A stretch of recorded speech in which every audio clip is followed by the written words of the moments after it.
extra time. 2 ঘন্টায় delivery সুস্থ হন তাড়াতাড়ি কোনো ওষুধ আর করবেন না মিস ওষুধ চাই এক্ষুনি তো ব্যাস অ্যাপোলো 24/7 ডেলিভার করে আপনার পুরো প্রেসক্রিপশন মাত্র 2 ঘন্টায়। সদ্য সমাপ্ত টোকিও অলিম্পিক থেকে অনেক বেশি পদক কুস্তিতে আশা করেছিল ভারত। কুস্তিগিররা পদক আনলেও ততটা সন্তুষ্ট নন ভারতের কুস্তি ফেডারেশনের সভাপতি ব্রিজভূষণ শরণ সিং, বরং বেশ কিছুটা ক্ষিপ্ত তিনি। ভারতের অলিম্পিক ক্যাম্পেইনের দুটি গুরুত্বপূর্ণ অংশ জেএসডব্লিউ, অলিম্পিক গোল্ড কোয়েস্ট এবং টপস, এদের বিভিন্ন স্কিম থেকে ক্রীড়াবিদদের আর্থিক সাহায্য দেওয়া হয়েছিল। তবে এই প্রজেক্টগুলি কোনো কাজের নয়, বরং দেশের খেলাধুলাকে অনেক বেশি ক্ষতি করেছে বলছেন ব্রিজভূষণ শরণ সিং। মারাত্মক অভিযোগ তুলে কি বললেন তিনি শুনে নিন। ब्रिजभूषण जी, पहले बताइए सर, रेसलिंग में तो अच्छा ही हुआ है हम लोग का परफॉर्मेंस, 2 मेडल आया, लेकिन काफ़ी उम्मीद भी काफ़ी ज़्यादा था एक्चुअली। देखिए, उम्मीद थी 4 की, और उसका उम्मीद का कारण ये था कि पिछले दिनों वर्ल्ड चैम्पियनशिप में या रैंकिंग टूर्नामेंट में जो हमारी परफॉर्मेंस थी, इसको लेकर के हम लोग 4 मेडल का लेकर के चल रहे थे, जिसमें हम लोग जो पक्का मेडल मान रहे थे वो बजरंग का, विनेश का और रवि का, और जो बोनस लेकर के चल रहे थे वो दीपक का और या अंशु का।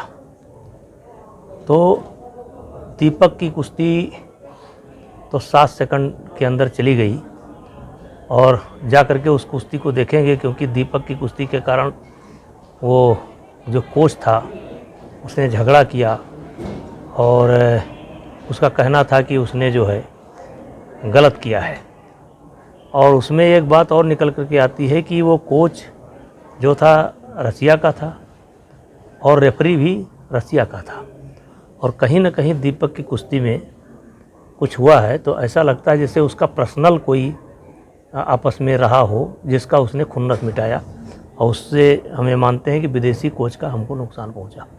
लेकिन सबसे बड़ा नुकसान हमारा पहुंचा विनेश के प्रकरण में, क्योंकि हम नहीं, पूरा देश बजरंग और विनेश को गोल्ड लेकर के चल रहा था।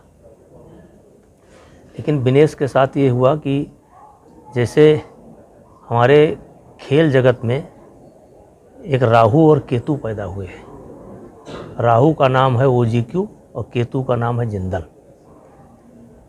जब बच्चा तैयार हो जाता है, सरकार मदद करती है, फेडरेशन मदद करती है, उसके घर वाले मदद करते हैं। जब बच्चा तैयार हो जाता है तो ये चोर दरवाजे से उस बच्चे को पकड़ लेते हैं, और फिर उनको ये एक कार्ड दे देते हैं कि जितना पैसा खर्च करना चाहो, 1-2 लाख खर्च करो, और उसको एक कैप्चर कर लेते हैं, और वो खिलाड़ी फेडरेशन के फंदे से ऊपर चला जाता है।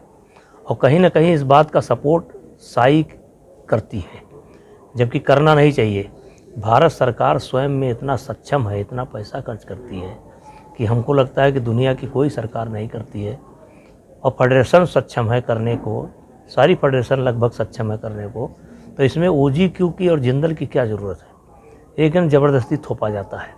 अब जैसे विनेश के प्रकरण में हंगरी का कोच मंगा दिया OGQ वालों ने, उसने अपना प्रोग्राम बना लिया, और पूरे साल हंगरी में ही विनेश को रखा, और वो अपने वाइफ को प्रैक्टिस करा रहा था, ओलंपिक क्वालिफाई कराना चाहता था।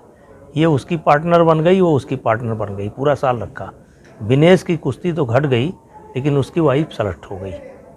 अगर यही कुछ दिन बेलारूस में सारी लड़कियों के साथ, हम लोगों का मानना है कि अकेले हमें किसी खिलाड़ी को नहीं भेजना चाहिए, हमें टीम के साथ भेजना चाहिए। उसमें कम से कम इंडिया का कोच ज़रूर रहना चाहिए, कि जिससे कम से कम फेडरेशन को या गवर्नमेंट को ये जानकारी तो हो कि हम जिसके ऊपर पैसा खर्च कर रहे हैं वो क्या कर रहा है।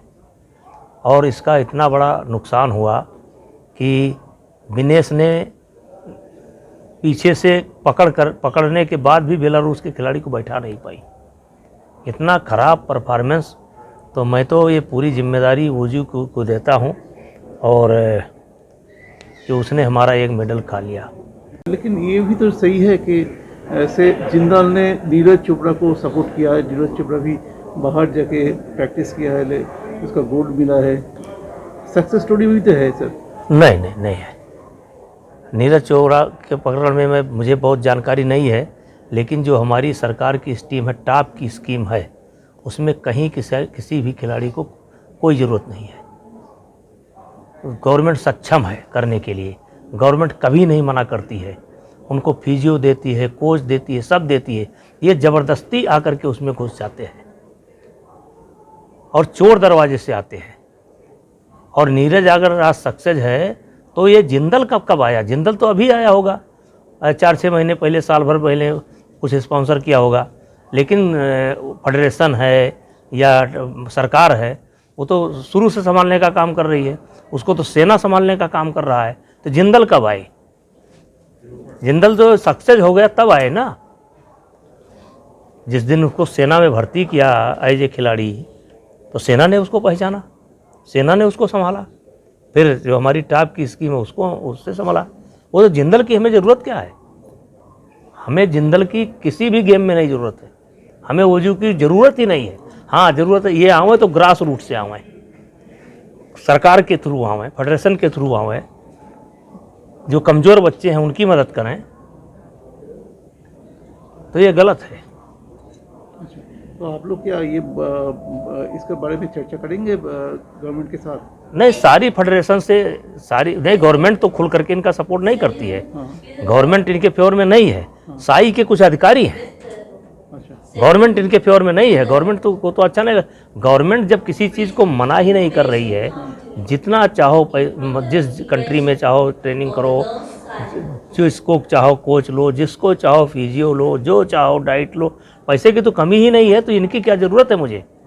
ये तो साई के कुछ अधिकारी हैं, सपोर्ट करते हैं और सपोर्ट करके लगा देते हैं। इनका एक फिजियो लगा देते हैं, एक वो लगा देते हैं कि भाई इनके फिजियो हैं, बड़े ट्रेंड हैं। भाई कहाँ से आए इनके ट्रेंड फिजियो? ये क्या इस देश के नहीं है? वो कहाँ से आए वो ट्रेंड फिजियो? हम साई से क्यों नहीं ले लेते? वो फेडरेशन से हम क्यों नहीं ले लेते?